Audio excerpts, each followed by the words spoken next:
It's easy to talk about your victories and successes on tour, but agonising near misses and runner-up finishes, less so.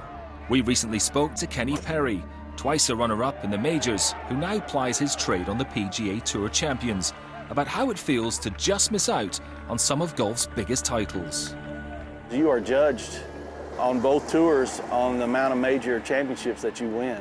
That's how they judge your career. I played 27 years on the PGA Tour, and now I've played 7 years on the Champions Tour, so 34 years of competitive golf, and to not have any majors attached to your name, that's, you know, that would hurt a little bit, but to be able to have some and to be able to be recognized for that is very important in I think any of the players' career. The 1996 PGA Championship at Valhalla in Kenny's home state of Kentucky was the site of the Americans' toughest loss. Perry finished the final round tied at the top with Mark Brooks on 11 under par.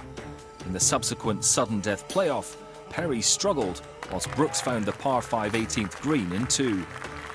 He then drained a birdie putt to claim what would be his one and only major title. Perry was left to ponder what might have been. It was devastating to me to lose that playoff. But what hurt more was the 72nd hole. I had a one-shot lead coming into the last hole, and it's a par 5.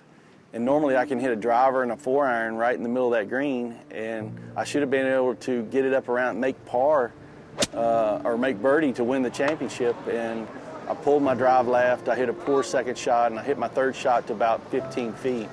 Had a shot at winning if I made the putt, but I missed. And then in the playoff, I played very poorly. I don't know if I even finished the hole. He hit a beautiful drive in the little wood up there by the hole, 2-putted for birdie, and it was all over. And my chance for winning came at the 72nd hole, and I let it get away on the last hole. I had a chance to win on the last hole, and I couldn't make it happen. And, when you're in front of your home folks, your family, your friends, it was pretty devastating to see that. Me in my home state and everybody pulling for me. That was pretty hard on me. I don't think you ever lose that feeling, your losses. I lost the Masters as well to Angel Cabrera in a playoff.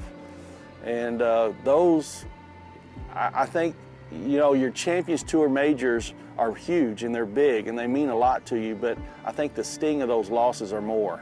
I still feel those stings. I still see the shots. I still feel them. I still wish somehow I could have won the Masters. Made that happen, but I couldn't make it happen. And my major wins on the Champions Tour just kind of take the edge off of it a little bit, to take the sting away a little. They're great wins. People recognize more the PGA the PGA wins over the Champions Tour wins, but for a guy who's never won a major to finally win one, it was a big relief to be able to have that Champions Tour major. To stay competitive as long as I have, you've got to really have the hunger, the drive to continue to want to be competitive, be successful, and to not quit. And that's kind of where I was at. I was determined to finally win one.